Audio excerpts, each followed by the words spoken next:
À la rencontre des Alpes et de la Provence, riche en contrastes, la Drôme déroule ses paysages au fil des chemins et au rythme des saisons. Impressionné par la majesté spectaculaire des hauts plateaux du Vercors, charmé par l'exubérance riante de la Drôme provençale, laissez-vous guider à travers ses multiples visages. Vous rencontrerez des hommes à l'image de leur terre, différents mais toujours accueillants, vrais et unis dans le respect d'une nature restée intacte. D'aventures en découverte, la Drôme vous offre un espace inépuisable de loisirs, des sentiers balisés et des itinéraires à l'infini pour les randonnées pédestres, équestres ou en VTT. La diversité des sites pour éprouver les sensations de l'escalade, l'émotion du parapente ou du vol libre, le ski, le golf, sans oublier la découverte d'innombrables grottes et rivières. Mais peut-être recherchez-vous la Drôme buissonnière pour flâner dans les petits villages, découvrir l'artisanat d'art, vivre des moments vrais avec les gens du pays ou rêver au soleil dans un jardin fleuri. La couleur est partout dans ces marchés animés où les produits donnent un avant-goût de la gastronomie drômoise. Vous la dégustez authentique dans ces petites auberges cachées dans l'arrière-pays ou à ces grandes tables de renom international.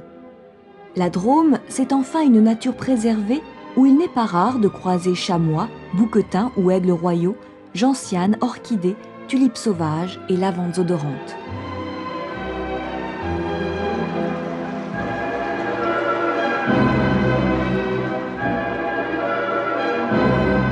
À Mantes, l'église romane accolée à un prieuré clunisien est plantée sur le rebord d'un coteau. Un beau vitrail du XIVe siècle décorant la fenêtre de l'abside représente Saint-Pierre et Saint-Paul.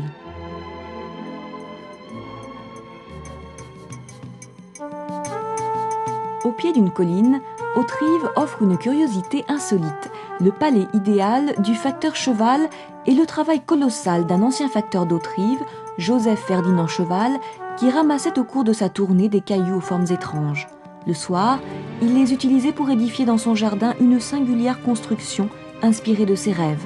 Commencé en 1879 pour s'achever en 1912, il a coûté à son auteur 33 ans d'un travail opiniâtre.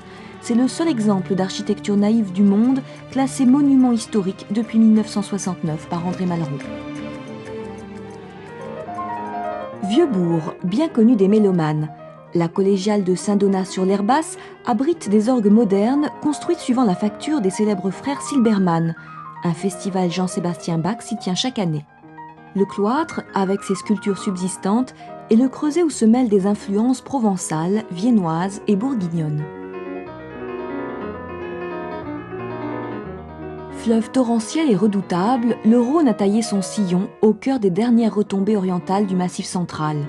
Atteint, il a ainsi isolé sur sa rive gauche les coteaux de l'Ermitage aux célèbres vignes en terrasse. L'Ermitage rouge est un vin corsé, délicat, de couleur rubis foncé. L'Ermitage blanc est doré et sec. Le tonnelier perpétue la tradition du tonneau en bois idéal pour le vieillissement du vin.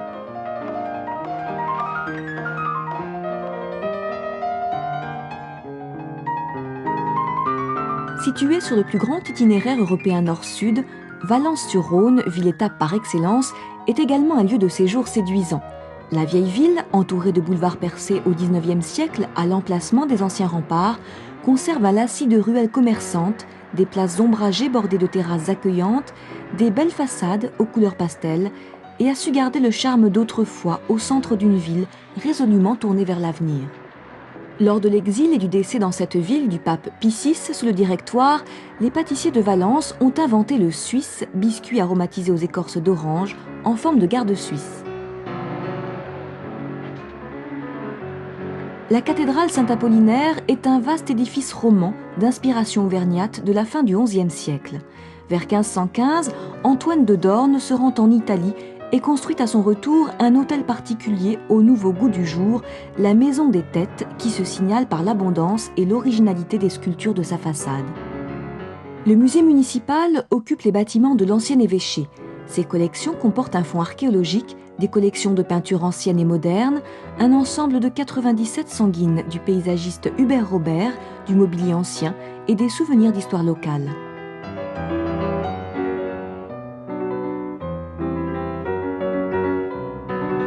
Construit en En 1880, le kiosque Pénet doit son nom au dessinateur Raymond Pénet qui l'esquissa avec un couple d'amoureux assis à côté.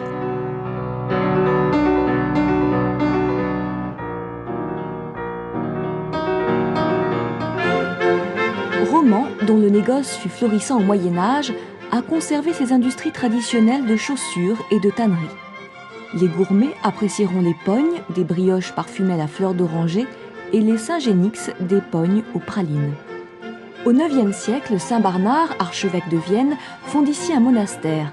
Détruit au XIIe siècle, celui-ci fut remplacé par un édifice roman dont subsistent encore le porche occidental, le portail nord et les parties basses de la nef. Vers le milieu du XIIIe siècle, le chœur et le transept furent ajoutés en style gothique.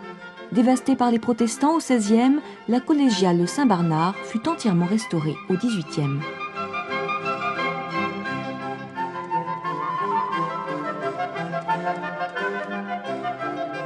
Tout en haut de la grande horloge, haute de 55 mètres, le bonhomme de la tour Jacquemart rythme depuis 1429 la vie des Romanais.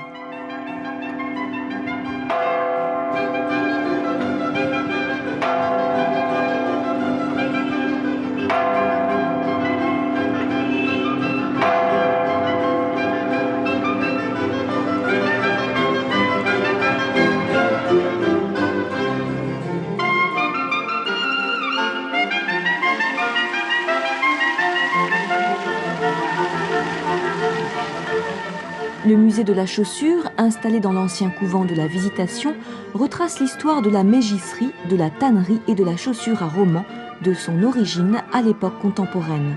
Chaussures, accessoires de tous les temps, de tous les pays, racontent l'histoire mondiale de l'humanité chaussée de l'Antiquité à nos jours.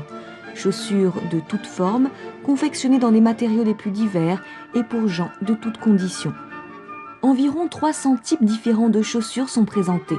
Tour à tour somptueuses, drôles ou énigmatiques, ces chaussures révèlent l'ingéniosité de leurs créateurs et sont des témoins particulièrement évocateurs des coutumes de leur pays d'origine et de la mode à travers les âges.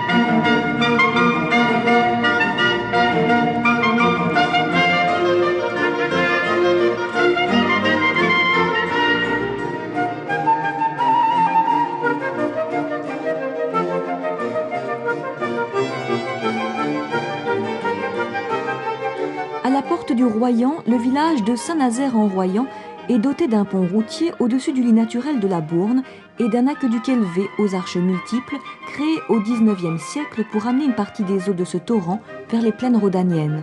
Un barrage sur l'Isère en aval a créé depuis lors un plan d'eau où se reflètent les terres rougeoyantes de ce pays de Royan.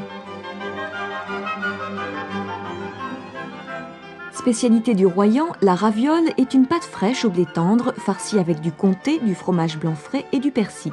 Elle cuit en 90 secondes dans un bouillon frémissant et se déguste nature ou accompagne viande ou poisson fin.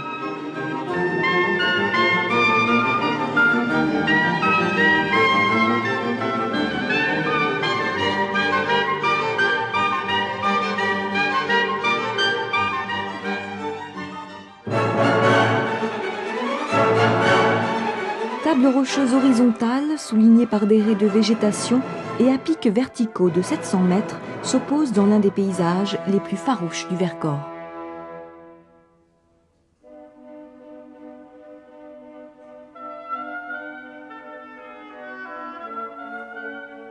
Percée de 1844 à 1851, la principale route d'accès au Vercors par le Royan remonte la vallée de la Vernaison. Après avoir franchi les petits goulets au sortir de Sainte-Eulalie-en-Royan, elle grimpe en lacet. Puis tailladant la montagne, elle se rapproche des gorges où la Vernaison s'échappe en bouillonnant.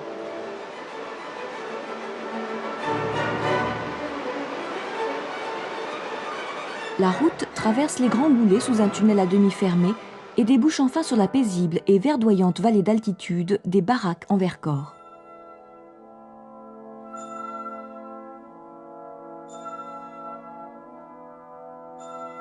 Au cœur du parc naturel régional du Vercors, le dernier ours des Alpes a été aperçu à Saint-Martin-en-Vercors.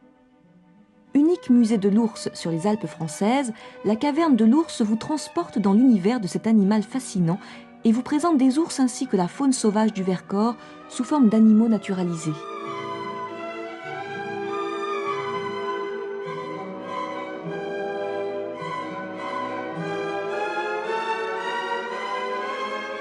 Sur la place de la Chapelle en Vercors, l'ours, toujours présent, semble scruter les montagnes enneigées.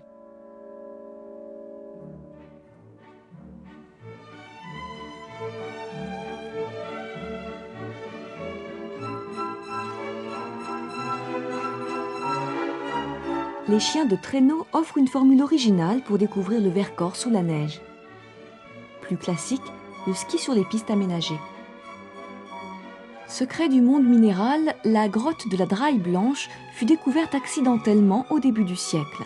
Une visite guidée permet de découvrir le grand spectacle de la nature, la pureté des lignes, l'imagination des formes et l'harmonie des couleurs naturelles. Plus de 10 000 ossements représentant plus de 40 espèces animales permettent de mieux connaître la faune du Vercors il y a plus de 10 000 ans.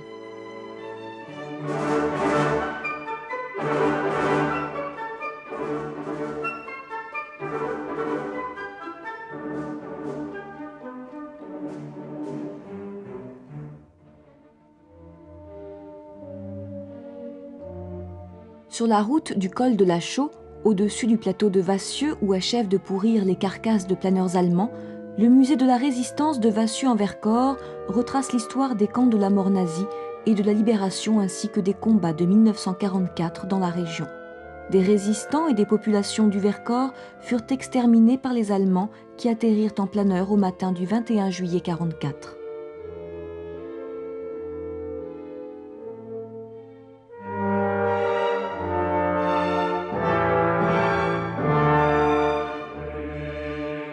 Le musée domine le cimetière national qui abrite les 193 sépultures des civils tombés pendant les opérations de juillet 1944.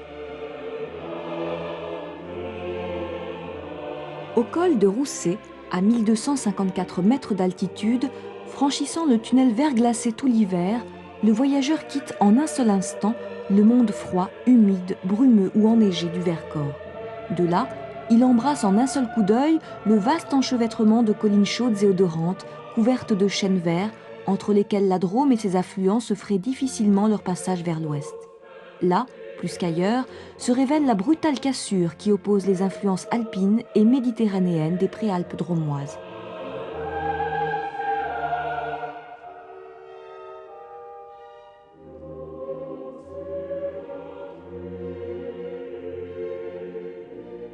L'architecture cistercienne, toute empreinte de la simplicité des formes, des volumes et du décor voulu par saint Bernard de Clairvaux, a laissé sur la terre drômoise quelques beaux spécimens. L'abbaye de Léoncelle, dont il reste surtout l'église abbatiale, accompagnée de quelques travées de bâtiments conventuels. La prière des moines s'y est tue depuis 1790, mais leur spiritualité imprègne encore la nef, le chœur, la belle coupole du transept, construit en pierre bien appareillée au XIIe siècle.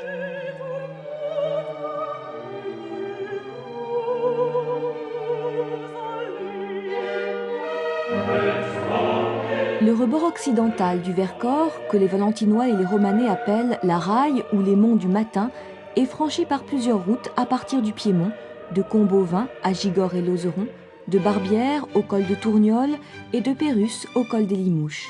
De là-haut, la vaste plaine apparaît tachetée au printemps des carrés jaunes de colza, puis colorée du rose et blanc des vergers au moment de la floraison. La pratique du golf est très développée avec 3 golfs 18 trous homologués et de nombreux golfs 9 trous.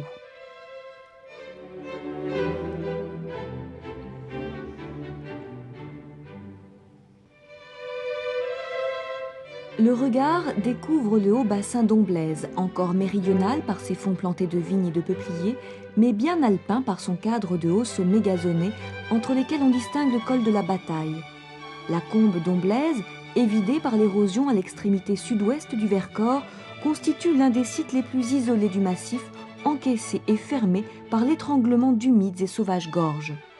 Pour sortir de ce domaine clos, les eaux de la Gervanne et du Lardenne, son affluent, ont découpé à travers les roches calcaires 2 séries de gorges, les gorges d'Omblaise qui deviennent un canyon étroit et profond, aux roches de couleurs changeantes, à l'ambiance fraîche et ombragée, aux parois ruisselantes.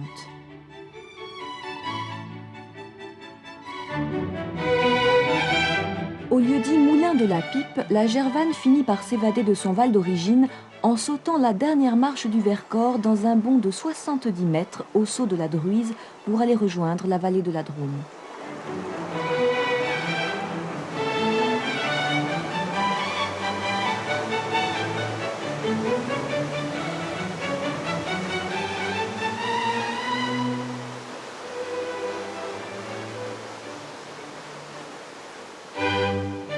Au débouché de la Drôme, dans la plaine de Valence, Cret tire orgueil de son donjon, au pied duquel la cité partage son activité entre son rôle de marché agricole et ses industries alimentaires.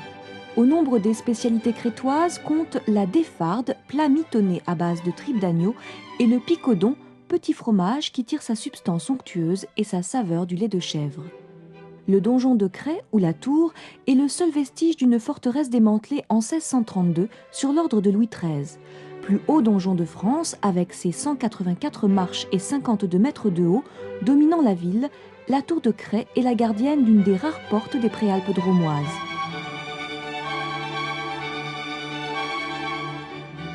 Servant de prison du XVe au XIXe siècle, la tour de Cret conserve le témoignage de ces hommes et femmes condamnés de droit commun, protestants, libertins et républicains, qui y furent les derniers enfermés.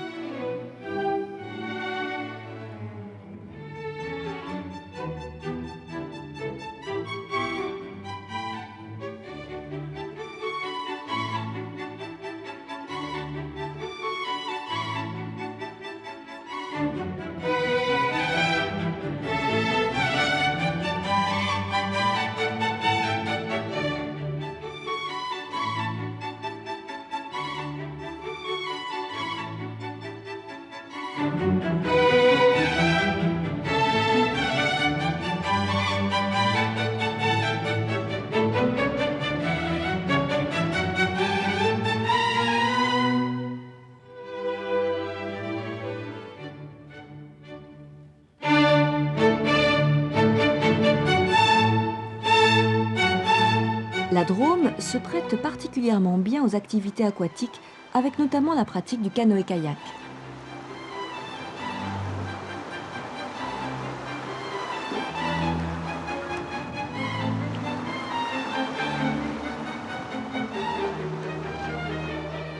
Pontet, vieux village vigneron adossé à la butte qui porte les ruines de son château, offre le tableau le plus pittoresque de la moyenne vallée de la Drôme, le long de la route Amiral. Le principal vestige du château du XIIIe siècle est un puissant donjon bâti au sommet de l'Éperon, surplombant la Drôme de 70 mètres. Le temple, ancienne église, abrite des peintures des XVe et XVIIe siècles.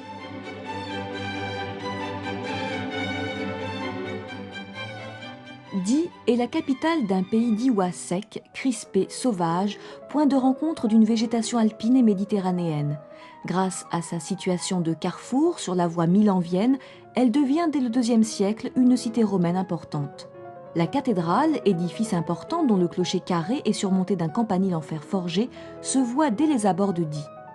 La porte Saint-Marcel fut incorporée au rempart au moment de leur édification. Cet arc romain présente une voûte décorée d'entrelacs et de rosaces. Aujourd'hui, Die est une petite ville administrative et commerçante, sous-préfecture de la Drôme. Sa principale activité est la production de la clairette de Die, un blanc doux champagnisé provenant de 2 cépages nobles, la clairette et le muscat, qui fait beaucoup pour la notoriété des Diois. Le vignoble se trouve au pied du parc du Vercors, dominé par le Glandas, massif montagneux de 2000 mètres au sud du Vercors. Les coteaux ensoleillés et caillouteux du Diois abritent dans leur repli tourmenté un vignoble qui a trouvé d'excellents terrains argilo-calcaires pour produire la fameuse clairette de Die. La clairette de Die a bénéficié de l'appellation contrôlée dès 1942.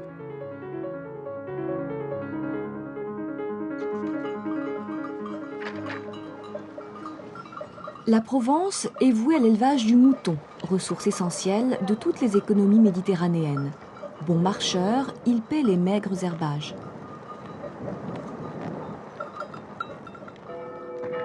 Édifié autour d'une forteresse qui disparut et à laquelle il doit son nom, Châtillon en Diois a conservé son allure médiévale. De la place Reviron, dominée par la tour de l'horloge, s'ouvre un réseau de rues ramifiées entre elles par des ruelles et des passages couverts, appelés viols dans le langage méridional. De fraîches fontaines, des fleurs, les toits de tuiles égayent cette architecture en moellons de calcaire gris.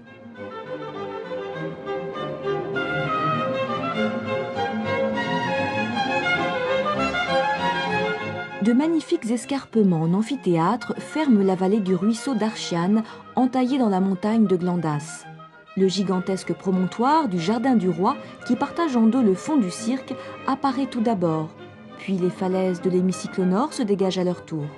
Ce cirque est un terrain de prédilection pour les alpinistes, ainsi qu'un point de départ pour les randonnées sur les hauts plateaux du Vercors.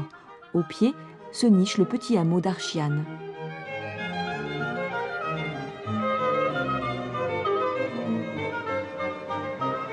Le saut de la Drôme est l'un des sites les plus pittoresques du Diois. Le Claps, chaos naturel, est dû à un gigantesque éboulement survenu au XVe siècle dans un défilé de la Drôme.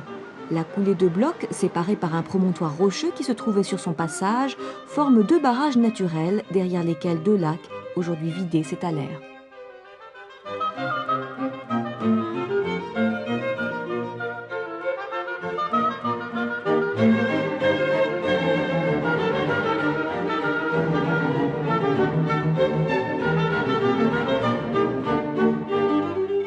Petit village typique dans la vallée de la Roanne, à la limite de la Drôme provençale et du Diois, Saint-Nazaire-le-Désert est à 580 mètres d'altitude.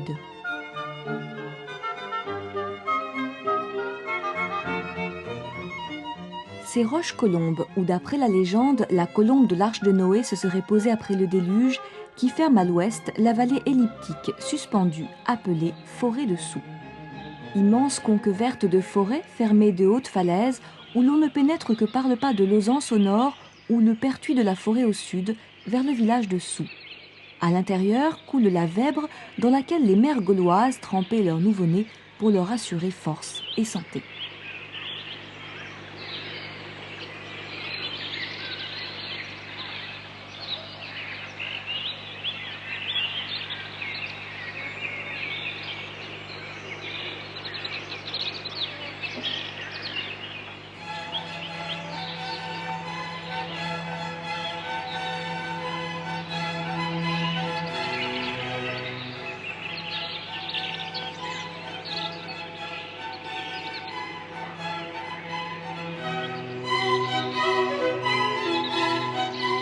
À l'extrémité est de la forêt de Soux, les falaises des Trois Becs dominent à l'ouest le col de la Chaudière qui permet le passage de Saillant au pays de Bourdeaux.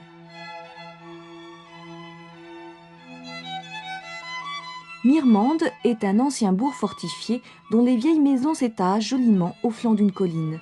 Vers 1930, grâce au peintre André Lotte, s'y établit une colonie d'artistes séduits par le site.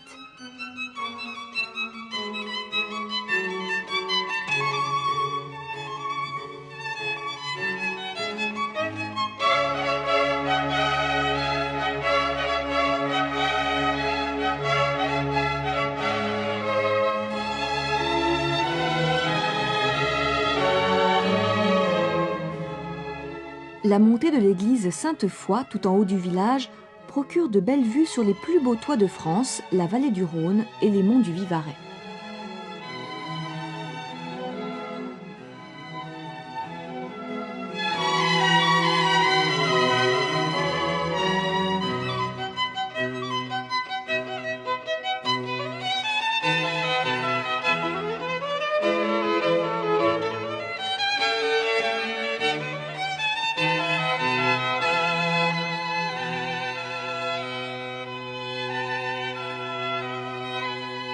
Montélimar doit son nom à une forteresse féodale, Mont-Adhémar, l'un des exemples les plus importants d'architecture médiévale de la moyenne vallée du Rhône.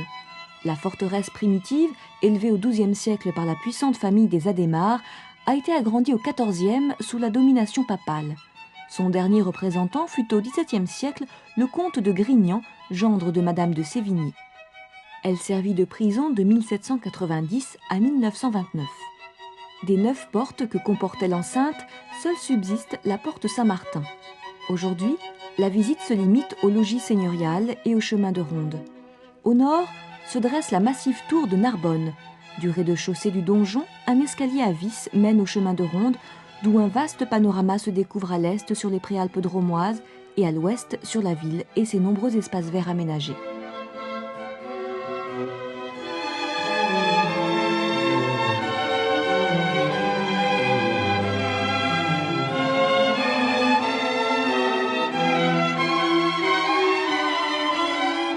Les allées provençales sont bordées de terrasses ombragées, lieux de promenade et de détente particulièrement agréables.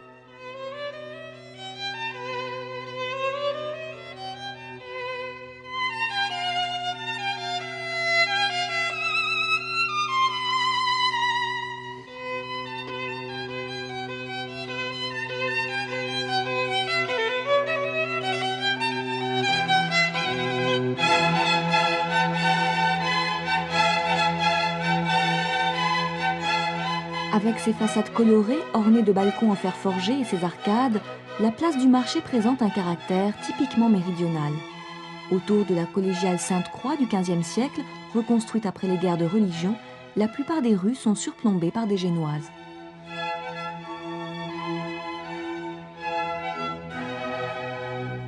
Situé au cœur du centre-ville, le musée de la miniature a pour vocation de présenter l'art de l'infiniment petit dans toute sa diversité et d'offrir aux visiteurs un vaste champ de connaissances et d'exploits.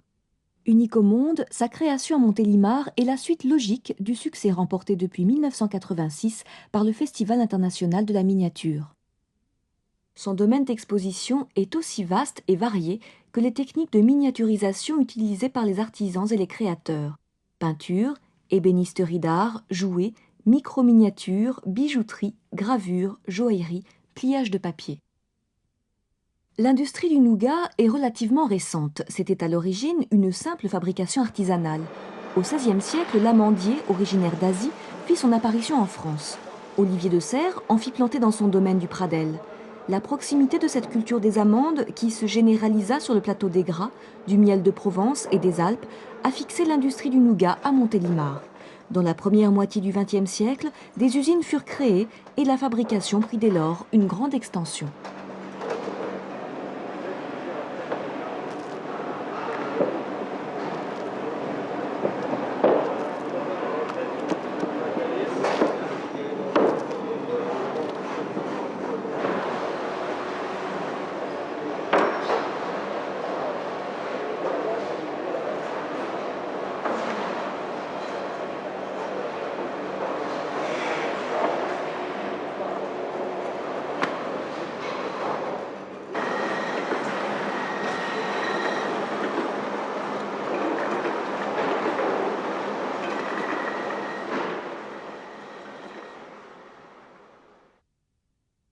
Le musée de la soie est aménagé sous les voûtes imposantes d'un authentique moulinage de soie.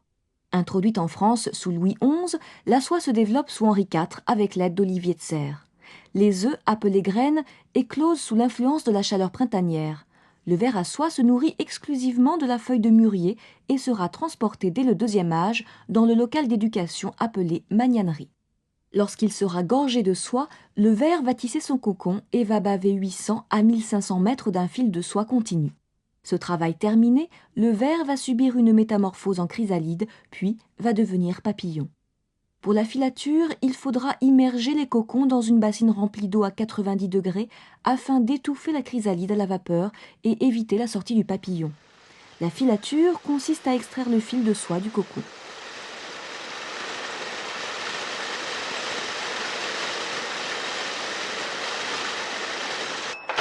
Le tissage est la réalisation de l'étoffe par le croisement du fil de chêne et du fil de trame.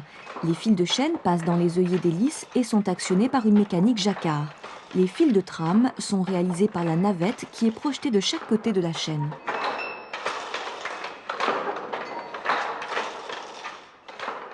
Le Poète-Laval, classé plus beau village de France, occupe un site escarpé et conserve un ensemble médiéval intéressant.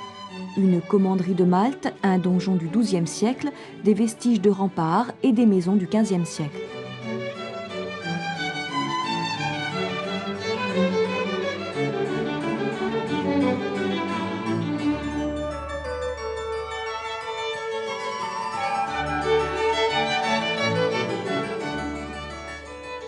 De l'ancienne église ne subsiste que le clocher et l'abside romane. L'ancien temple, aménagé au XVIIe siècle dans la maison d'un chevalier datant du XVe au centre du village, abrite la bibliothèque et le musée du protestantisme dauphinois.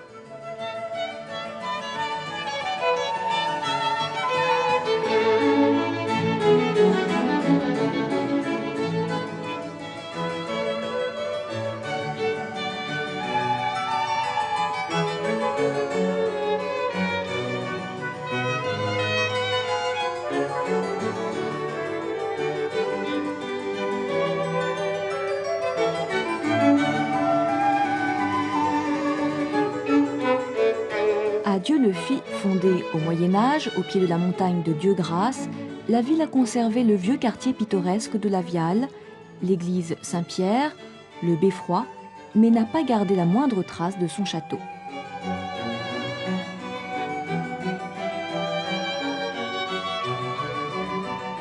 Joliment situé dans un bref élargissement de la vallée du Jabron, Dieu-le-Fit vit du tourisme, du climatisme, du séjour des curistes grâce à son centre de remise en forme et de son artisanat d'art qui a contribué à la renommée de ses poteries et verreries.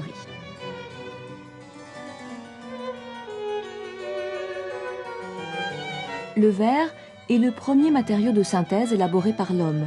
C'est à l'époque romaine qu'a été mis au point l'essentiel des techniques de soufflage encore en usage. Il doit être cuit pendant plusieurs heures à 1450 degrés, puis ramené à 1150 degrés, température d'emploi pour le soufflage. Le soufflage est précédé des opérations de la fusion, composition, enfournement, cuisson et affinage. En trempant tout en tournant la canne dans le verre en fusion, on cueille une petite quantité de verre appelée première poste. On souffle une petite bulle, on laisse refroidir. On cueille dessus la deuxième poste que l'on centre à la maillotche, on laisse refroidir un peu pour cueillir la troisième poste, etc. La quantité totale désirée s'appelle la paraison. On la gonfle d'abord, on y trace un étranglement appelé colle avec les fers, puis on gonfle la forme en inclinant la canne vers le bas pour allonger la pièce vers le haut pour l'élargir. Une fois obtenue la forme désirée, on aplatit le fond au milieu duquel on collera le pontil. C'est une canne au bout de laquelle on accueillit un peu de verre qui permet de porter la pièce par son fond après avoir cassé le col. Le col de la pièce est réchauffé pour lui donner sa forme définitive.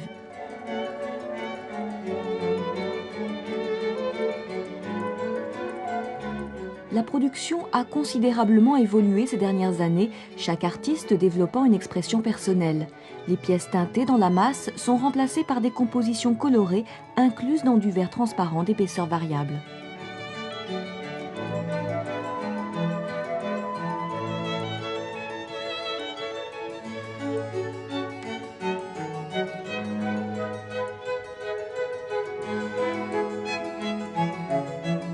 Situé au débouché de la vallée de l'Aigue, dans la plaine du Tricastin, et bien abrité par les montagnes qui l'encadrent, Nyons jouit d'un climat privilégié qui lui vaut le surnom de Nice du Nord. Nyons me paraît être le paradis terrestre, écrivait Jean Giono.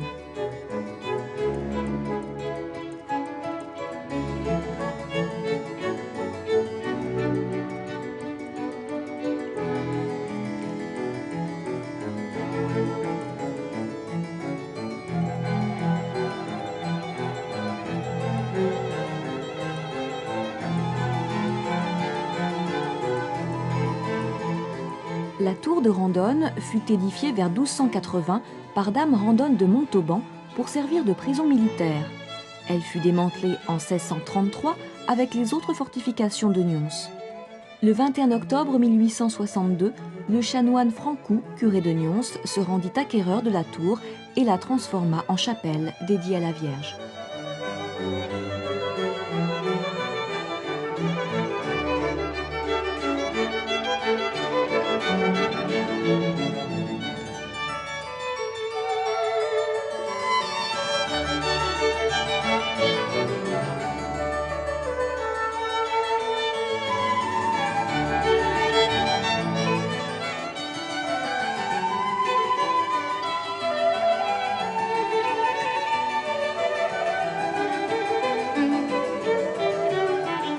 Le pont roman, en dos d'âne sur l'Aigue, fut construit au XIIIe et XIVe siècle.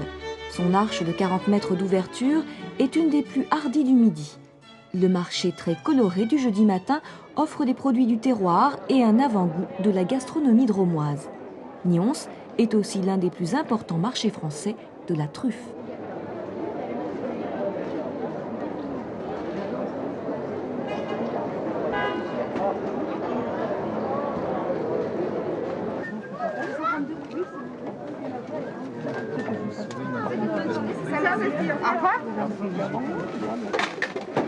Madame.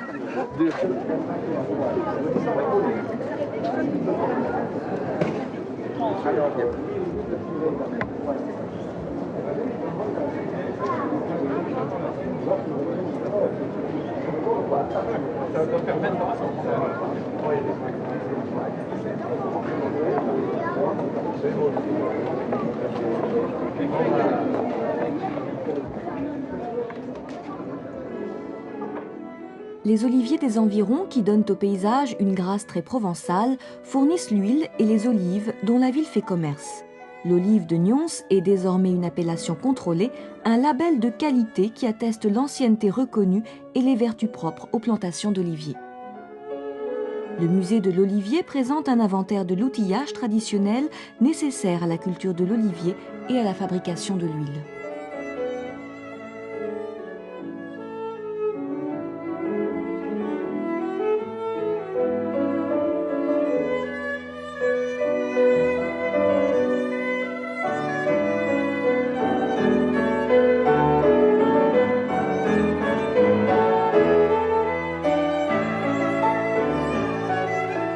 Saint-Mée est perché sur un promontoire au-dessus des gorges. Autrefois, aucune voie ne passait au fond du défilé et les villages occupaient les hauteurs. Après Saint-Mée, les grandes corniches calcaires aux chaux coloris encadrent l'Aigue. La route s'élève au milieu des cultures et des vergers, offrant de belles échappées sur la vallée de l'Aigue, puis franchit le col de Soubeyran à 994 mètres d'altitude au milieu d'une pinède. Au cours de la descente, les chênes succèdent aux sapins et la vue s'étend sur le massif du Ventoux. Au-delà du village de la Charse, la route s'engage le long des gorges de Pomerol, ouvertes par la haute vallée de l'Oule, pour rejoindre le col de la Fromagère.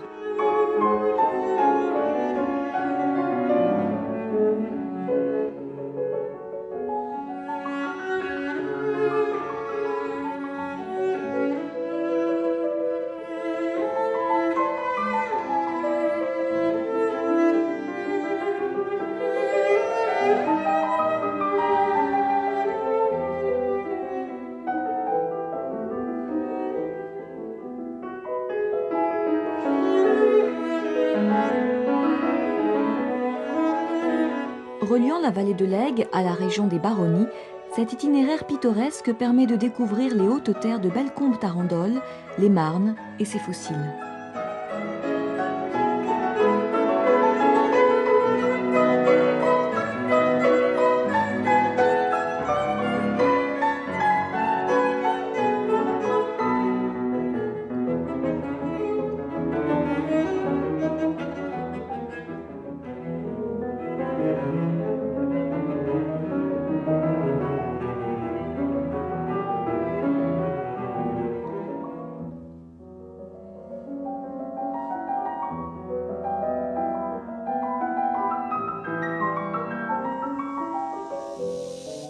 Qui ne connaît le parfum de la lavande, si caractéristique de la Provence?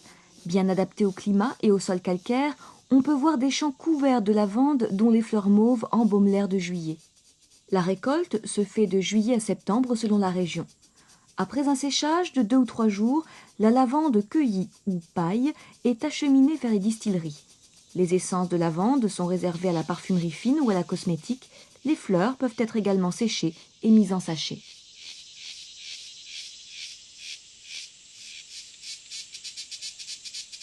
Au confluent de l'Anary et du Toulourenc, le vieux village de Montbrun-les-Bains étage ses hautes maisons dominées par les ruines de son château sur le versant méridional d'une colline, tandis que le nouveau quartier ou bourgade s'étale dans la vallée, havre de verdure qui contraste avec les paysages arides de la région.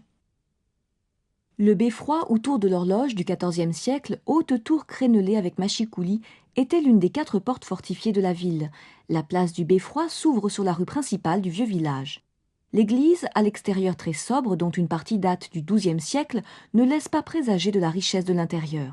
La décoration du XVIIe siècle est particulièrement luxuriante. Les vestiges du château situé en haut du village, dont il ne reste malheureusement que des ruines et les 4 tours rondes, permettent cependant d'imaginer la taille de ce château qui pouvait loger plus de 200 hommes et leurs chevaux. Élevé au XIVe siècle, il fut démantelé par les catholiques lors des guerres de religion et en grande partie reconstruit en 1564, ce qui explique la décoration Renaissance de la porte d'entrée.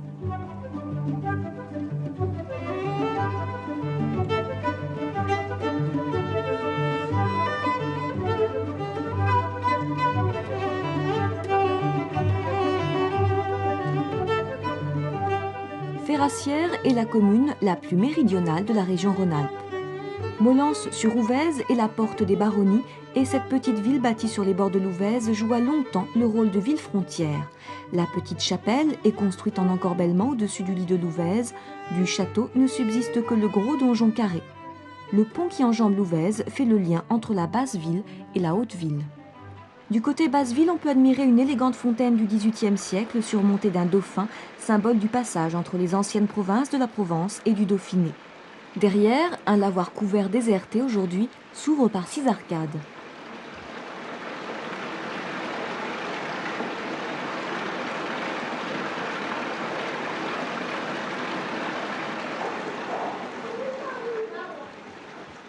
Dressé sur une butte rocheuse isolée, un imposant château ayant appartenu aux Adhémar de Monteil domine Grignan, vieux bourg du Tricastin.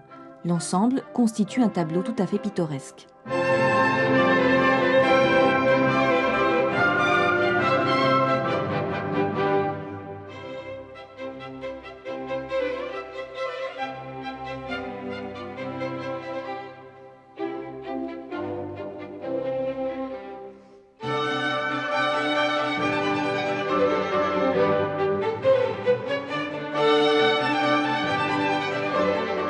Rendu célèbre par Madame de Sévigné et sa fille Madame de Grignan, le château médiéval a été transformé à plusieurs reprises. On peut y admirer un mobilier ancien, la qualité exceptionnelle des parquets, ainsi que les belles tapisseries d'Aubusson dont les murs sont décorés. Venue à Grignan pour soigner sa fille, atteinte d'une maladie de langueur, Madame de Sévigné s'éteignit de fatigue et d'inquiétude en 1696 à l'âge de 69 ans. Elle fut enterrée dans l'église du château.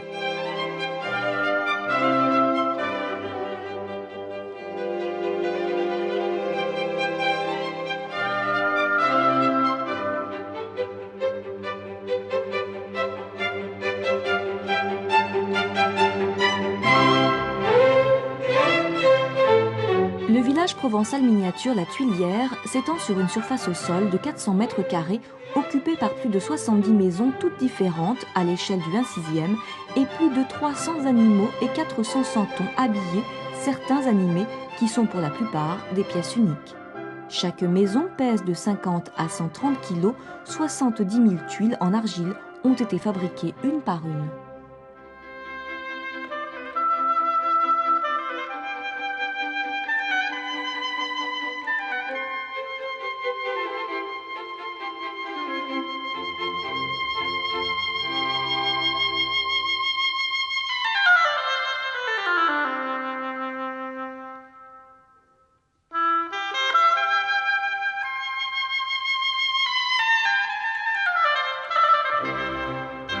La gare d'Adhémar, avec son église perchée, signale de loin ce vieux village.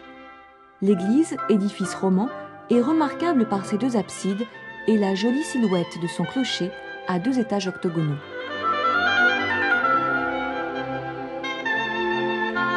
Ce village invite à la flânerie, avec ses pittoresques maisons en calcaire, ses passages voûtés et ses ruelles tortueuses coupées d'arceaux. C'était au Moyen-Âge une importante place forte de la famille des Adhémar. Au XVIe siècle, un château Renaissance fut édifié par Antoine Escalin.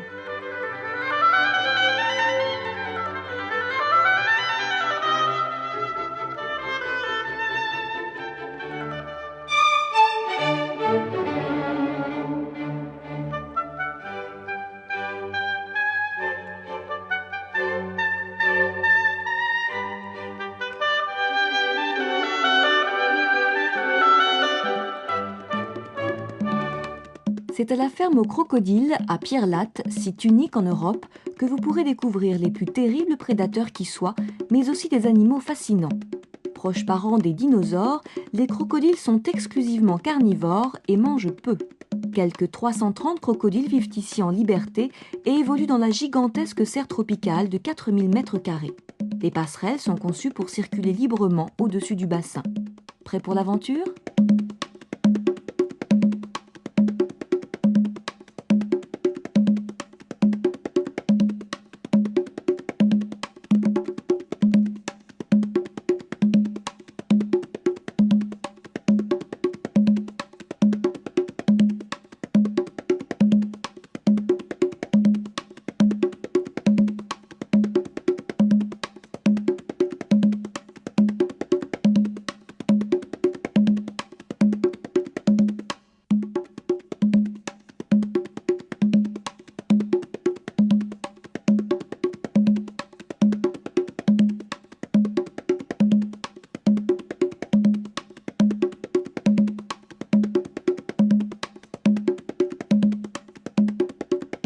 La vieille ville de Saint-Paul-Trois-Châteaux est cernée par des restes de remparts, mais n'a jamais possédé 3 châteaux.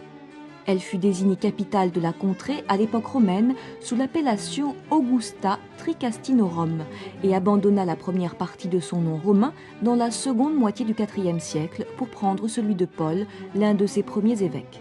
Au XVIe siècle, le nom de l'ancienne capitale des Tricastini devint Trois-Châteaux.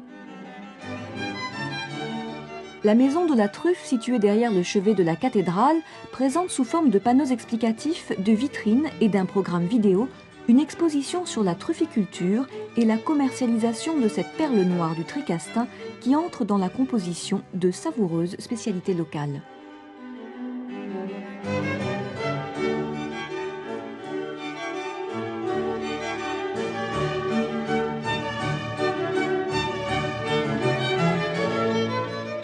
Étrange production du règne animal, les truffes sont récoltées l'hiver lorsqu'elles sont mûres et bien parfumées.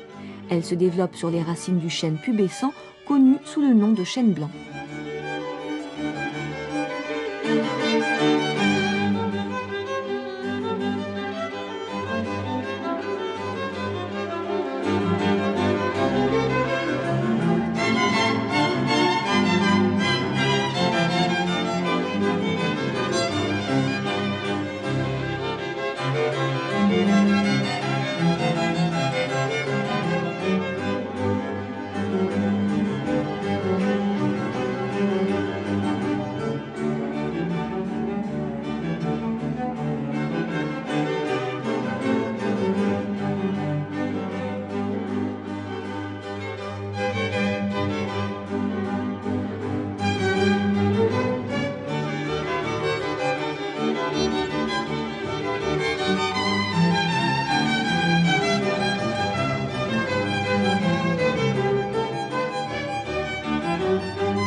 Saint-Restitut, séduit par le charme de ses maisons serrées autour de son église, flanquée à l'ouest par une haute tour carrée à la silhouette insolite.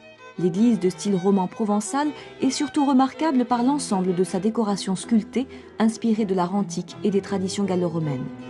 D'après la légende, Restitut ne serait autre que Sidoine, l'aveugle né de l'Évangile, guéri par le Christ de son infirmité. En souvenir de ce miracle, Sidoine aurait pris le nouveau nom de Restitut, celui qui a recouvré la vue.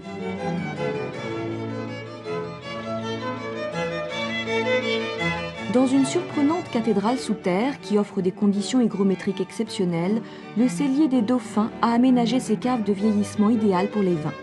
La visite de ce lieu magique et grandiose s'effectue à bord d'un petit train électrique.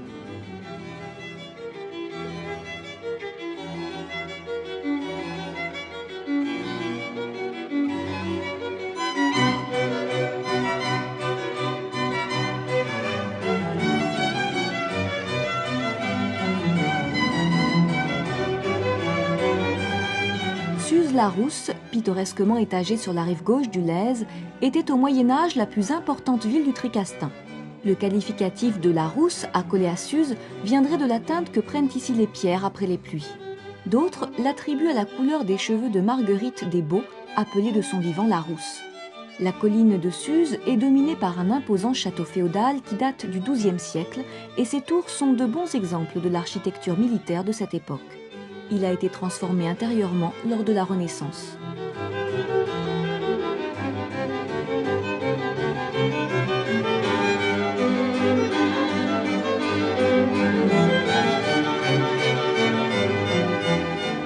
Ancien rendez-vous de chasse des princes d'Orange, le château est aujourd'hui le siège de l'Université du vin.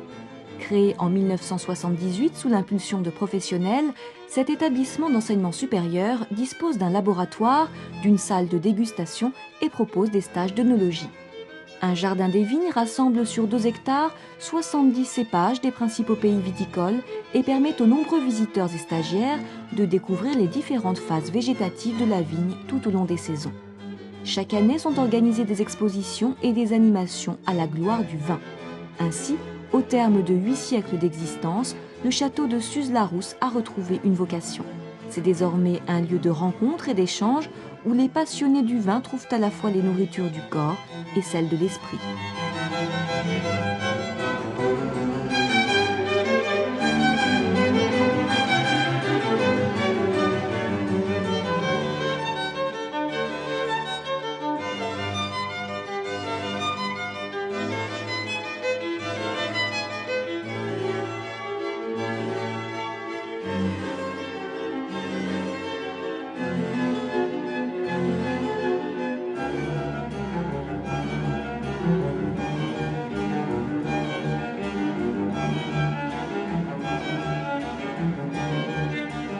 La Drôme, immortalisée par le célèbre peintre Bernard Catlin.